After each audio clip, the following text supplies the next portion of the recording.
ఎందుకు మావి గారిని తెలుగుదేశం పార్టీ వ్యతిరేకిస్తుంది? అంటే మచిలీపట్నం రాజధాని ప్రాంతంలో ఉండకూడదని ఎందుకు తెలుగుదేశం పార్టీ అనుకుంటుంది? ఎందుకు విజయవాడ రాజధానిలో ఉండకూడదని ఏదైతే కూటమి ప్రభుత్వం అనుకుంటుంది? ఎందుకు గుంటూరు రాజధానిలో పార్ట్‌గా ఉండకూడదని చెప్పి చంద్రబాబు నాయుడు గారి కూటమి ప్రభుత్వం అనుకుంటుందో సమాధానం చెప్పండి. రాజధానిగా ఉండటానికి గుంటూరు నగరానికి అర్హత లేదా? రాజధానిగా ఉండటానికి విజయవాడ ప్రాంతంలో ఉన్నటువంటి ప్రజలకు అర్హత లేదా? రాజధానిగా ఉండటానికి మచిలీపట్నానికి అర్హత లేదా?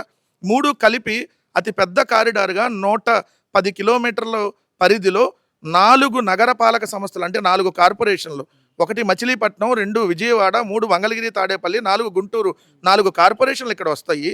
ఇది రాజధాని ప్రాంతంలోకి అవుతాయి. మొత్తంగా చూసుకుంటే ఒక 50-60 లక్షల జనాభా ఆల్రెడీ ఇప్పుడు రాజధాని ప్రాంతంలో ఇంక్లూడ్ అవుతారు. ఆల్రెడీ ఇంటర్నేషనల్ ఎయిర్‌పోర్ట్ గన్నవరం ఉంది. రాజధానిలోకి వచ్చేసిద్ది. ఆల్రెడీ సముద్రం మచిలీపట్నం సముద్ర తీర ప్రాంతం రాజధానిలోకి వస్తది. మచిలీపట్నంలో పోర్ట్ రాజధానిలోకి వస్తది. ఆసియాలోనే అతి పెద్ద బస్టాండ్ అయినటువంటి విజయవాడ ఏదైతే రాజధాని ప్రాంతంలో ఇంక్లూడ్ అవుతుంది. అప్పుడు అతిపెద్ద రైల్వే జంక్షన్గా ఆంధ్రప్రదేశ్లో ఉన్నటువంటి విజయవాడ దీంట్లో ఇంక్లూడ్ అయ్యిద్ది. గుంటూరు రైల్వే జంక్షన్ ఇంక్లూడ్ అయ్యిద్ది. ఆసియాలో అతిపెద్ద ఏదైతే మార్కెట్ యార్డ్ దీంట్లో ఇంక్లూడ్ అవుతుంది. 3 ప్రభుత్వ మెడికల్ కాలేజీలు, ఒక ఎయిమ్స్, ఇవన్నీ రాజధానిలోకి వస్తాయంటే ఎందుకు వద్దంటున్నారు? మేము కొన్నటువంటి భూముల దగ్గర అభివృద్ధి చేయాలి, అక్కడే లక్షల కోట్లు తగలేస్తామని ఎందుకంటున్నారు? ఉన్నటువంటి నగరాలను వదిలేసి కొత్త నగరం కడతా, అప్పులు చేస్తా, ఏదైతే లక్షల కోట్లు దానికి అసలు తిరిగి వడ్డీ చెల్లించాలంటే 5-6 లక్షల కోట్లు అవుతుంది. ఈరోజు ఆరోగ్యశ్రీకి ఇవ్వడానికి 3,000 కోట్లు డబ్బులు లేవని చెప్పి 6 రోజులుగా, ఈరోజు మనం 6వ తారీఖు మనం వీడియో చేస్తుంది ఏప్రిల్ 6. ఇప్పటికి ఏప్రిల్ 1 నుంచి వాళ్ళు సమ్మె చేస్తున్నారు హాస్పిటల్లో. ఆరోగ్యశ్రీ ఒక్క పేషెంట్ కూడా వాళ్ళు ఆరోగ్యశ్రీ ఇవ్వటల్లా. మరి 3,000 కోట్లు పెట్టలేనటువంటి దిక్కుమాలిన స్థితిలో ఉన్నామని చెప్పి సిగ్గు లేకుండా మీరు ఒప్పుకుంటూ మరి లక్షల కోట్ల రూపాయలు అప్పులు తెచ్చి నగరాన్ని ఎలా కడతానంటున్నారు? దీన్ని వ్యతిరేకిస్తే మేము అమరావతికి వ్యతిరేకం, ద్రోహి, లేదంటే మావిగన్ అనే పదం పలకటాలంటే మాకేదో చండాలంగా ఉంది, అసహ్యంగా ఉందని చెప్పి మాట్లాడుతున్నారంటే, అంటే మీకు మచిలీపట్నం, విజయవాడ, గుంటూరు అంటే మీకు అసహ్యమా? అంటే వాళ్ళు ఇక్కడ ఉండటానికి పనికిరారా? వాళ్ళు అమరావతి రాజధానిలో పార్ట్ కాకూడదా? పేరు మీరు అమరావతి పెట్టుకోండి, ఇవన్నీ కలుపుదాం.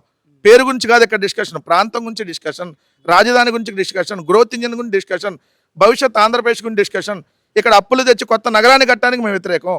అంటే అప్పులని మీరు అంటున్నారు, సెల్ఫ్ అమరావతి డబ్బులు సృష్టించకూడదు అనేది కదా వాళ్ళు తీసుకెళ్తుంది. ఎక్కడ సృష్టించారు? మీరు 5,000 కోట్లు అప్పు తెచ్చి మరి ఏ అమరావతిలో భూములు 5,000 కోట్లకి అసలు కమ్ వడ్డీ 1,140 కోట్ల సంవత్సరానికి చెల్లిస్తున్నారు?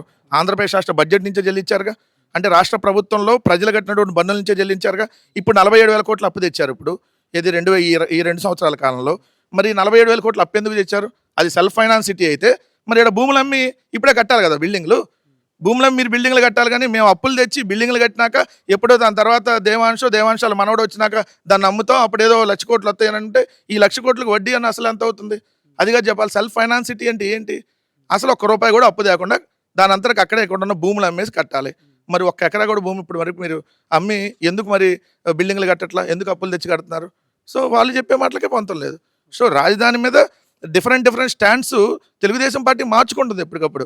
ఎందుకు? మీకు చంద్రబాబు నాయుడు గారు 54,000 ఎకరాలతో ఇది అంతర్జాతీయ స్థాయి నగరం అన్నాడు.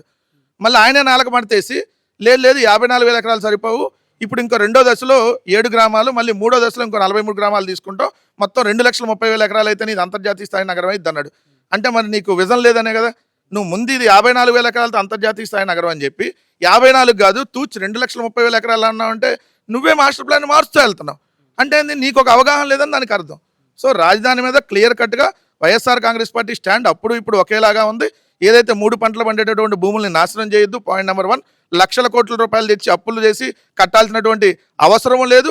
అది భవిష్యత్తుకి పెద్ద గుదిబండ అయ్యిద్దని ముందు నుంచి చెప్తానన్నావు. ఇప్పుడు ఆ గుదిబండను మోస్తున్నాం.